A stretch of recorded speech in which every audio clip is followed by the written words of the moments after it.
안녕하세요. 주식비서 로니입니다. 오늘 같이 볼 회사는 원익 IPS인데요. 아마 지금 이 화면을 보고 계신 분들은 마음이 딱 반반이실 거예요.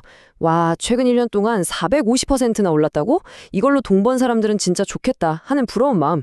그리고 동시에 아니 근데 이렇게 많이 올랐는데 지금 들어가도 되는 건가? 이거 완전 거품 아니야? 하는 불안한 마음. 아마 이 두 가지 마음이 계속 왔다 갔다 하고 계실 겁니다. 근데 그거 너무 당연한 생각이에요. 오늘은 바로 그 복잡한 마음, 그 궁금증을 우리가 함께 차근차근 풀어보려고 합니다. 다시 봐도 정말 엄청난 숫자죠. 플러스 450%. 이게 무슨 작은 테마주도 아니고요. 시가총액이 조 단위를 왔다 갔다 하는 큰 회사가 1년 만에 이렇게 올랐다는 건요. 정말 시장의 모든 돈과 관심이 이쪽으로 다 쏠렸다는 뜻이거든요. 그래서 누구는 이걸 보고 역대급 슈퍼사이클이 시작됐다 이렇게 말하고, 또 다른 누구는 아이고 지금 들어가면 끝물이다, 이거 진짜 위험한 고점 신호다 라고 말해요. 그럼 도대체 누구 말이 맞는 걸까요? 슈퍼사이클을 외치는 사람들은 뭘 보고 그렇게 확신하는 걸까요? 또 위험하다고 말하는 사람들은 도대체 어떤 근거를 가지고 있는 걸까요? 그래서 오늘 우리가 함께 파헤쳐볼 핵심 지문이 바로 이거예요. 이 어마어마한 상승이 과연 그냥 투기적인 거품인지 아니면 AI 시대가 열어준 거대한 기회의 문이 이제 막 열린 건지 말이죠. 지금 여러분이 느끼는 그 혼란스러움, 당연한 겁니다. 오늘 저랑 같이 이 화면들을 보면서요, 시끄러운 소음은 좀 걷어내고 팩트만 가지고 한번 들여다보시죠. 이 내용을 끝까지 보고 나시면 적어도 남들이 좋다더라 해서 불안하게 따라 사는 게 아니라 어떤 점을 보고 내가 스스로 판단해야 할지 그 명확한 기준을 갖게 되실 겁니다. 오늘 우리가 함께 따라갈 지도입니다. 먼저 도대체 왜 이렇게까지 주가가 올랐는지 그 배경에 있는 AI 슈퍼사이클이라는 엄청난 기대감부터 제대로 한번 살펴볼 거예요. 이게 얼마나 큰 기회인지 알아야 나중에 볼 리스크도 제대로 보이니까요. 그런 다음엔 한가울음 더 깊이 들어가서 이 화려한 이야기 뒤에 숨어있는 역설적인 리스크들을 우리가 함께 하나씩 아주 쉽게 풀어갈 겁니다. 자, 그럼 본격적으로 한번 시작해 볼까요? 도대체 왜 지금 전 세계가 반도체, 그중에서도 반도체를 만드는 장비를 만드는 회사에 이렇게까지 열광하는 걸까요? 그 중심에는 딱 한 단어, 바로 AI가 있습니다. 슈퍼사이클이라는 말, 요즘 뉴스만 틀면 나오죠.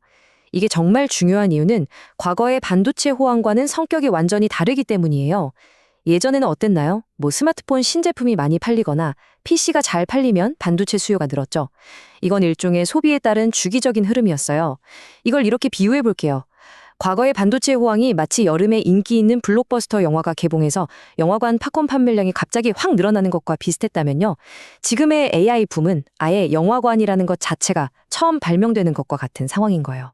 이건 일시적인 유행이 아니라 산업의 판 자체를 바꾸는 아주 근본적인 변화라는 거죠. 그래서 한두 해 반짝하고 끝날 게 아니라는 기대감이 시장에 쫙 깔려 있는 겁니다. 자, 그럼 이 AI 시대, 즉 이 새로운 영화관의 주인공은 누구냐? 바로 HBM, 고대역폭 메모리입니다. 이것도 제가 쉽게 비유를 들어볼게요. 우리가 지금까지 쓰던 일반 메모리 있잖아요. 그걸 그냥 1층짜리 단독주택들이 옹기종기 모여있는 마을이라고 한번 상상해보세요. 그런데 AI를 돌리려면 어마어마한 데이터가 필요하니까 이 좁은 땅에 더 많은 데이터를 저장해야 하는 숙제가 생긴 거예요. 그래서 나온 해결책이 뭐냐? 바로 HBM, 칩을 아파트처럼 수직으로 높이 차곡차곡 쌓아 올리는 겁니다. 똑같은 땅 면적에 수십 층짜리 초고층 빌딩으로 올리는 것과 같아요. 당연히 훨씬 더 많은 데이터를 담을 수 있겠죠. 그런데 한번 생각해 보세요. 1층짜리 집 짓는 기술이랑 수십 층짜리 초고층 빌딩을 짓는 기술이 같을 수가 있을까요? 당연히 완전히 다른, 훨씬 더 복잡하고 정교한 건설 기술이 필요하겠죠. 바로 이 지점이 중요합니다. 바로 그 HBM이라는 초고층 빌딩을 짓는데 꼭 필요한 혁신적인 건설 기술, 그게 바로 ALD, 원자층 증착 기술이라는 겁니다. 만약 HBM이 초고층 빌딩이라면 ALD는 그 빌딩을 짓는 데 필요한 최첨단 크레인이자 정밀 레이저 기술인 셈이죠. 말 그대로 재료를 원자 한 층 쌓아 올리는 초정밀 기술이에요. 벽돌을 쌓는 수준이 아니라 원자 단위로 페인트를 칠하듯이 아주 얇고 균일하게 쌓는다고 생각하시면 돼요. 그리고 바로 이 ALD 기술이 오늘 우리가 이야기하는 원익 IPS의 가장 강력한 무기이자 시장이 이 회사에 열광하는 핵심 이유인 겁니다. 이 표를 한번 보세요. 이게 얼마나 큰 기회인지 숫자로 딱 보여주잖아요. 반도체 장비 시장 규모가 계속해서 커지는 게 보이시죠? 특히 2024년에서 2025년으로 넘어가는 저 점프를 보세요. 이건 그냥 성장이 아니라 폭발입니다, 폭발. 그리고 그 이유가 뭐라고 써 있나요? 바로 AI 서버와 HBM 확장이라고 명확하게 나와 있죠. 자, 전 세계에 HBM이라는 초고층 빌딩을 더 많이, 더 높이 지어야 하니까 당연히 ALD 같은 최첨단 건설 장비가 불티나게 팔리지 않겠어요? 바로 이 기대감, 이 숫자가 지난 1년간 원익 IPS의 주가를 450%나 밀어올린 가장 강력한 엔진이었던 겁니다. 잠깐만요. 여기까지 들으시면 어떠세요? 와, 이건 그냥 무조건 사야 하는 거 아니야? 싶은 생각이 딱 드시죠? AI 시대라는 거대한 변화가 시작됐고 HBM은 그 시대의 필수품이고 HBM을 만드는 핵심 기술을 원익 IPS가 가지고 있다. 와, 진짜 완벽한 성장 스토리잖아요. 자, 이제부터가 진짜입니다. 이렇게 반짝이는 이야기의 이면, 그 그림자를 들여다보는 시간이에요. 지금부터는 조금 더 집중해서 저를 따라오셔야 합니다. 첫 번째 우리가 마주할 리스크는 바로 국산화의 함정이라는 역설입니다. 이게 처음 들으면 좀 이상하게 들릴 수 있어요. 보통 국산 장비라고 하면 삼성전자나 SK 하이닉스 바로 옆에 있으니까 당연히 유리한 거 아니야? 라고 생각하기 쉽잖아요. 그런데 그 홈그라운드 이점이라는 게 사실상 거의 사라져버렸다는 역설적인 상황을 지금부터 보여드릴게요.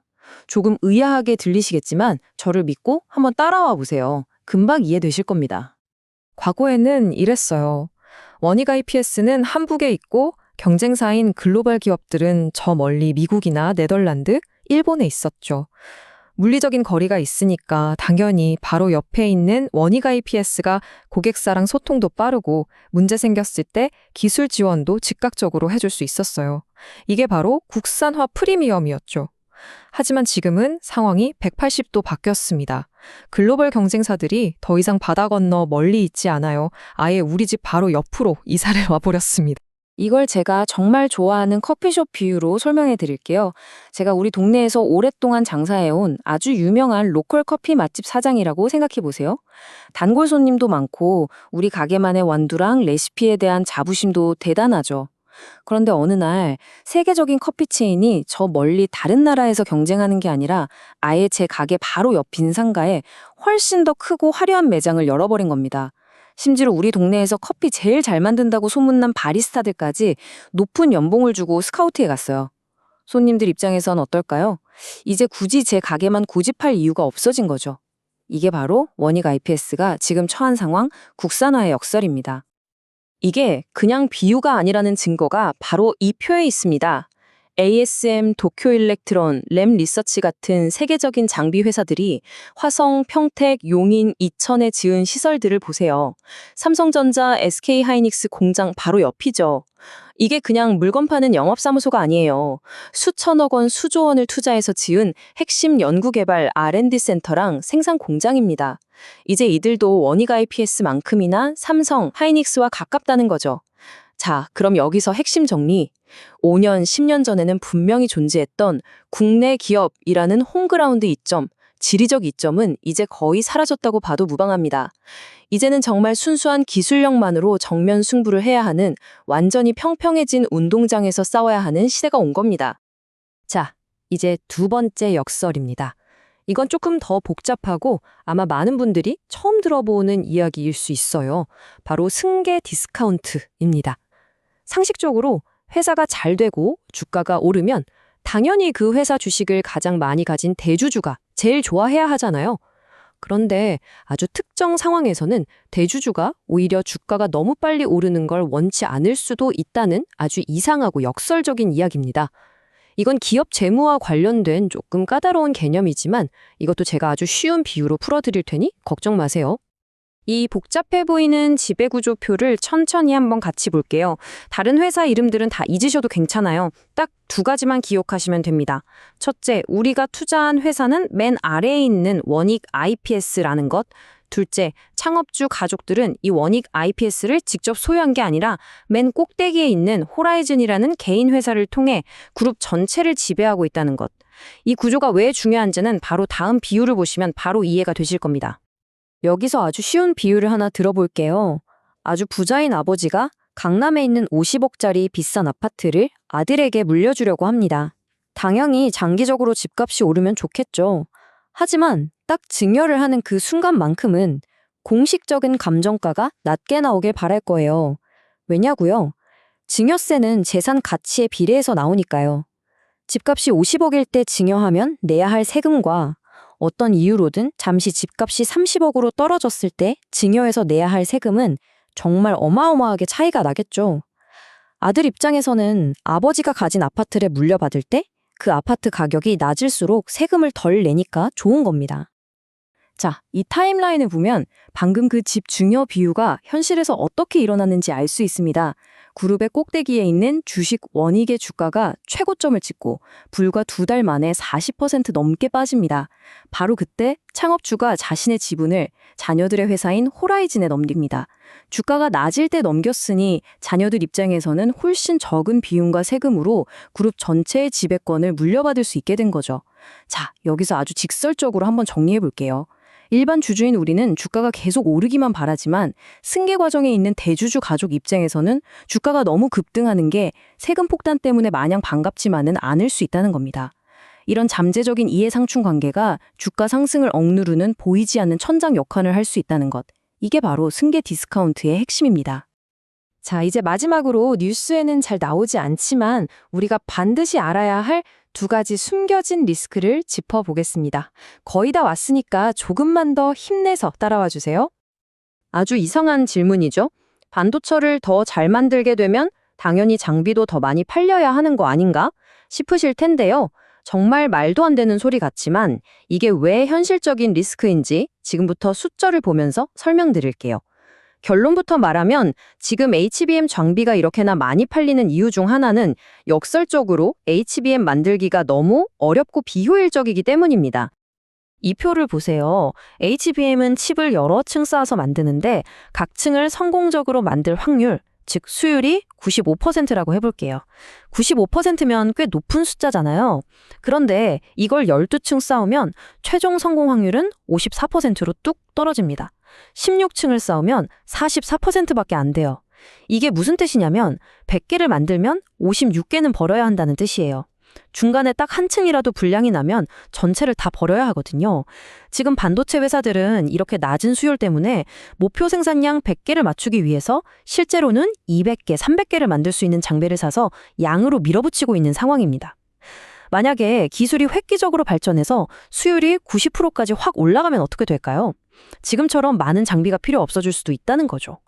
이 비효율성이 역설적으로 지금 장비 수요를 끌어올리고 있다는 점 꼭 기억해야 합니다. 그리고 2가지가 더 있습니다. 첫째, 기술 통합의 함정이에요. 기술이 너무 복잡해지니까 삼성전자 같은 고객사들이 이제 개별 장비 하나하나를 사서 레고처럼 조립하기보다는 아예 여러 공정을 한 번에 해결해주는 통합 솔루션을 선호하기 시작했다는 점입니다. 이건 마치 우리가 컴퓨터를 살 때 부품을 하나씩 사서 조립하는 것보다 그냥 완성된 브랜드 PC를 사는 것과 비슷해요. 이 분야에선 글로벌 거인들이 훨씬 앞서 있죠. 자, 그리고 2번째 숨겨진 리스크는 바로 특허 전쟁입니다. 램리서치 같은 글로벌 회사가 자신들의 기술을 모방하는 것을 막기 위해 강력한 특허 소송을 걸고 있어요. 원익 IPS가 새로운 기술로 사업을 확장하려고 할 때마다 이런 보이지 않는 법적 장벽에 부딪힐 수 있다는 겁니다. 자, 지금까지 정말 복잡한 이야기들을 따라오셨습니다. AI라는 거대한 기회와 그 이면에 숨겨진 국산화의 역설, 승계 디스카운트, 수율의 역설 같은 여러 가지 리스크들. 그럼 이제 결론적으로 우리는 무엇을 보고 이 회사를 판단해야 할까요? 제가 앞으로 이 주식을 계속 지켜본다면 어떤 뉴스를 챙겨볼지 일종의 미래 관전 포인트 체크리스트를 딱 3가지로 정리해드리겠습니다. 이 3가지를 꼭 기억해 두세요. 첫째, 앞으로 나올 뉴스 중에 삼성이 미국 테일러 공장이나 평택 공장에 어떤 장비를 넣기로 했다는 기사가 나오는지 꼭 확인해야 합니다. 여기서 원익 IPS가 중요한 파트너로 선택받는지가 가장 중요한 신호입니다. 둘째, HBM 수율이 획기적으로 개선됐다는 뉴스가 들리는지 보세요. 이건 반도체 산업 전체에는 좋은 소식이지만 우리가 본 것처럼 장비 회사에게는 단기적으로 수요 감소의 신호탄일 수 있습니다. 마지막으로 아까 말씀드린 승계 문제가 언제쯤 마무리되는지 지켜보는 겁니다. 이 문제가 해결되어야 주가를 짓누르던 보이지 않는 족쇄가 풀릴 수 있습니다. 이 세 가지 체크리스트만 잘 따라가셔도 큰 흐름을 놓치지 않으실 거예요. 최종 정리입니다. 원익 IPS는 이거 좋은 주식이에요? 혹은 나쁜 주식이에요? 라고 한마디로 정의할 수 있는 회사가 절대 아닙니다. AI라는 역대급 기회와 국산화의 역설, 승계 문제, 수요의 역설이라는 만만치 않은 리스크들이 정면으로 부딪히고 있는 아주 흥미롭고 또 복잡한 상황에 놓여 있습니다. 이런 회사를 투자하는 핵심은 좋다, 나쁘다는 단순한 답을 찾는 게 아닙니다. 오늘 우리가 함께 살펴본 이 거대한 기회와 만만치 않은 리스크 사이의 팽팽한 줄다리기를 이해하는 것, 그것이 바로 핵심 열쇠입니다. 이건 정미용 설명이고 판단은 각자 하셔야 합니다. 자세한 내용은 링크의 블로그 글을 참조해 주세요. 주식 비서론이었습니다. 성투하세요.